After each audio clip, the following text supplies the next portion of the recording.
It's Scrawny with the Skinny. Welcome back to HLTV Fantasyland for ESL Pro League Group C. But first, I'm sorry. I'm sorry I didn't post a video last week for Group B. I'm sorry that I let you down. I'm sorry that you finished in the bottom 90%. I understand, that's on me. I went up to the chalet last weekend. I got snowed in. I just couldn't come home fast enough to save your drafts. But luckily that's behind us. Group C is around the corner. And so remember the 3 golden rules of Fantasyland. 1, you know best. 2, talk that shit. Get down into the comment section. Let me know what you're doing differently and why you know best. And of course, rule number 3, have fun. So, ESL Pro League Group C. This is a group that I expect there to be a low likelihood for any real upsets. We'll go through the bracket and then I'll dive into the draft. We have FaZe versus Rooster as an opener. And unfortunately, Australian Counter-Strike on the international circuit is really nothing to talk about. So FaZe straight to the upper semifinals, nice and easy. Ninjas in Pajamas versus Pain on that side of the bracket. I expect NIP to build off what they've been working with so far in 2023, which is a good implementation of Headtrick, who has immense potential, it seems. I expect Brolin and Rez to bring a better level of rifling that could elevate NIP, especially if Config can deal with these inconsistencies and raise the floor of this team. So FaZe versus NIP in the top side of the upper semifinals. Vitality is to Greyhound what FaZe is to Rooster. Unfortunately, again, Greyhound outside of IAM Rio, the best of 1 versus Cloud9, nothing really to talk about. And this is a Vitality that has a caveat next to it. We've got Jax back in the server. La Finesse has made his return to Counter-Strike, and he gets to do it in a Tier 1 team. Congratulations, Dupree, out for paternal leave. But if we're being honest, you know, Dupree to me is the 5th player on this team. He's the guy on the chopping block. Assuming that you believe in Apex's in-game leadership, Dupree has not been able to find his groove like Magisk or like Spinks has as of late. And of course, ZywOo the God at the very top of this winning formula. So Vitality in the upper semifinals. I'm actually very excited to see how Apex is going to utilize Jax, because I think Jax is somebody who does what he does well very well. You know, he's good to jackknife a few rounds open. We saw him on the likes of G2. When he shines, it's awesome. And even though he hasn't played against top opposition for quite some time now, that's the one thing that's sort of risky here, is like, what form is Jax coming in with? But I'm very excited to see this version of Vitality. And again, I don't think Greyhound are going to stand in their way. We get the OG versus 00 Nation opening match as well. And this is interesting just because Nexa has left OG. That's completely out of left field. It seemed in some interviews like he didn't really believe in the team's ability to follow defaults or to stay on plan in the mid rounds. And so I'm curious, like, when they kind of come out of the fog here with this new 5th with Nico, not that Nico, but the other Nico, the not so Nico, but still a player with a good amount of experience in Tier 1 CS. Who's going to be at the helm of this? Is Degster going to be going for the calling?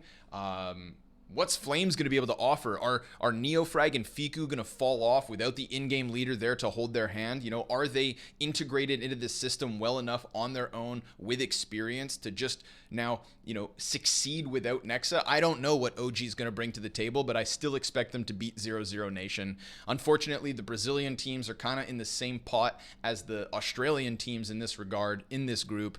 I expect maybe they can keep things somewhat close.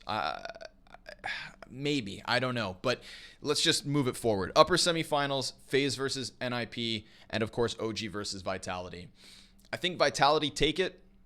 And I think that even though NIP may take a map off FaZe, FaZe versus Vitality in the upper final is what I expect. And then when NIP and OG go down into the lower semis, when they go down into maybe the last chance qualifier, I still very much expect them to keep distance between themselves and the rest of the pack here. I don't see big upsets coming in from the Brazilians nor the Australians. They can all play amongst themselves, but at the end of the day, it should be FaZe and Vitality through first, and then OG and NIP in that 3rd and 4th position for Group C. So, with that in mind, let's draft. Right off the bat, I want to scroll down to the bottom to just tell you guys who I'm cutting out with disregard. These guys don't even have pictures. We're not going to talk about them. Greyhound, unfortunately, are also not too much to talk about. You know, I'm a big fan of Liaz, love the guy, love his personality. The characters on this team are really cool, but it's up to them to prove to us that they really belong on the international scene. Unfortunately, Kato was not a good outing, and it's tough to say what will be different. We go up to 0-0 Nation, and this is curious just because Taco's no longer on the roster. I don't expect Next to really blow our minds. If you decide to draft a player from one of these 4 teams at the bottom of the list, I could see it being Lotto, maybe Coldzera, just because of their price tags. You know, I've drafted Cold in the past. It's paid off, and I've also paid the price.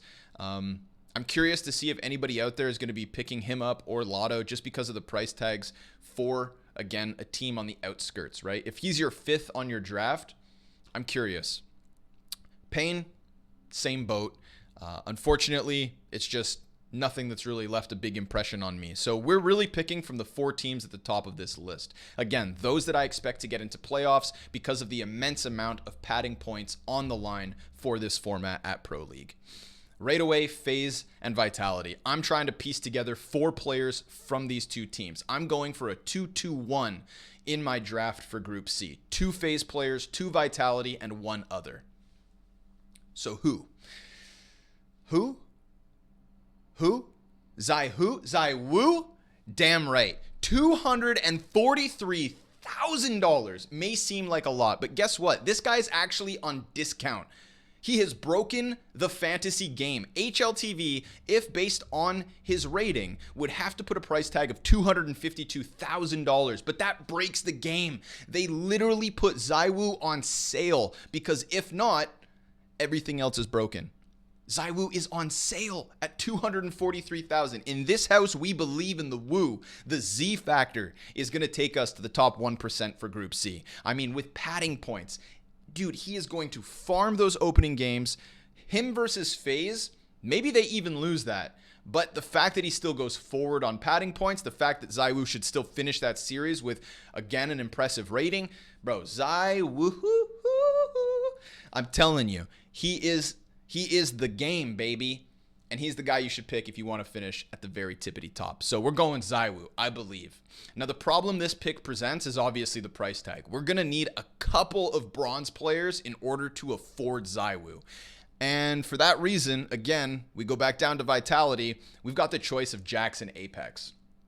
I think Jax could end up finishing with a higher rating than Apex. I think Jax has a higher skill ceiling than Apex, in fact. But the problem here is that Jax has not played against Tier 1 opposition for quite some time. And if I can assume that he'll be used as an entry fragger, which in the past he did so well, man, he could be hitting that brick wall first. I think there's potential for Apex to be with him in trade. You know, ZywOo's going to be hot on their heels. Like, it's between Apex and Jax.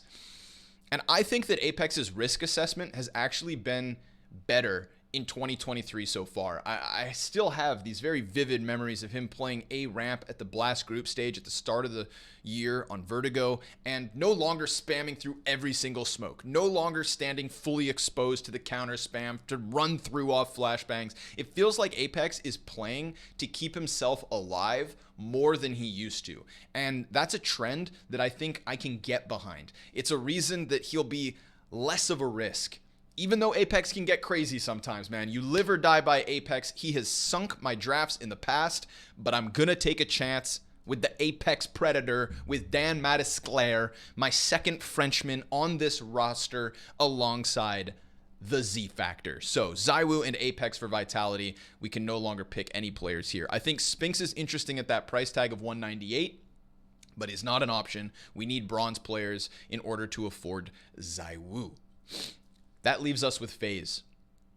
Now, again, when it comes to FaZe, this is a tough one because you never know which of their 4 stars, 3.5 stars with Rain as of late, is going to end up farming their opposition. They start versus Rooster. I expect them to get through playoffs. It's a tough pick.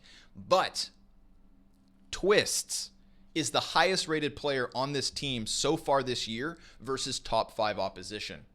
He's also the highest rated versus top 10 opposition, versus top 20 opposition, versus top 30 opposition, top 50 opposition. Twistzz is the highest rated player versus every single one of FaZe's opponents so far this year. And therefore, Twistzz is our third. 214,000. Alongside him, by him I mean him with a capital H, the god that is ZywOo. Twistzz and ZywOo are going to be our point farmers through this 5-man team. Again, we're dealing with a price tag problem here, and we've added 14,000 above 200K in order to get Twistzz onto this team. So right up, it's going to be Kerrigan. He's the only other player from FaZe that we can afford, and that is 4 easy playoff picks, in my opinion.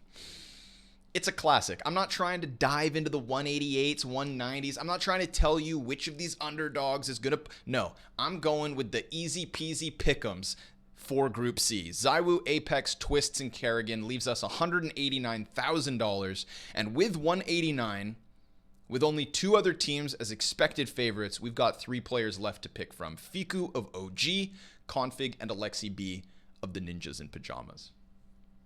Now, normally, I'm a Neofrag picker. I like Neofrag because of his role. He is very much an entry, and he's always usually good for it. Now, the problem that I think all 3 of these players left to pick from have is their inconsistencies.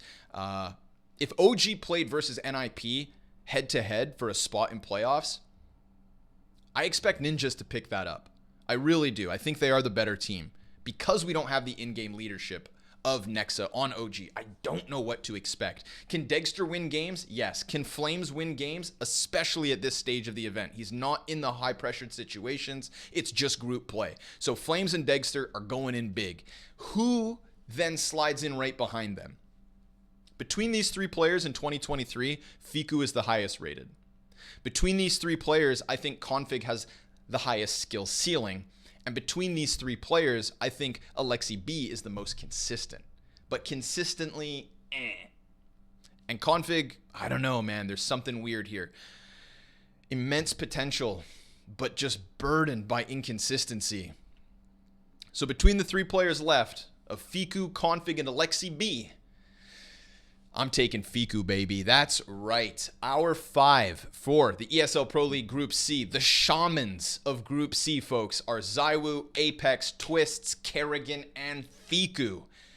It's all in ZywOo. I understand that. Immense risk with Apex and with Kerrigan, but they should still go positive if we consider their roll points, if we consider their win points, and again, the padding points that should come with that. Can they tank this team? Absolutely. I think Apex is the biggest risk of this draft. I think Kerrigan generally keeps his head above water, or at least just his nose.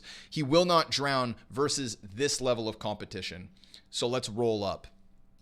ZywOo, you'd think Opper. However, ZywOo, multi-killer. He actually has a higher big boost activation, 64 over the 56 of the op. So ZywOo, he's our multi-fragger, nice and easy.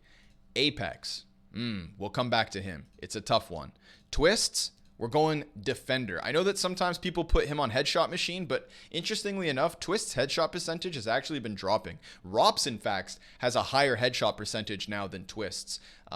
So that's kind of an identity of the past. We're going to put him on defender where he has a 36% activation on big bonus. Kerrigan, I'm going leader, folks. I think FaZe are going to win. And again, versus Vitality, I think they actually take that. So I expect their run to the playoffs, that last head-to-head between FaZe and Vitality, to go FaZe's favor. Fiku, my guy. What does Fiku do? Fiku's a support player. 32% activation on big. That's all 4 players so far above 30%, which I think is an excellent place to be. That leaves us on Apex. What can Apex possibly do? Noob? Actually, I messed up. Fiku's headshot machine. Excuse me, folks. Curveball right at the end. 43% activation. He's our headshot, and that makes Apex our support. I could have put Apex on Noob, but I don't like to believe in the bottom fragging. You know what I mean? I build my players up. I put them in the best. And therefore, here it is. For Group C, y'all just watch the fantasy land, and this is a 1% team.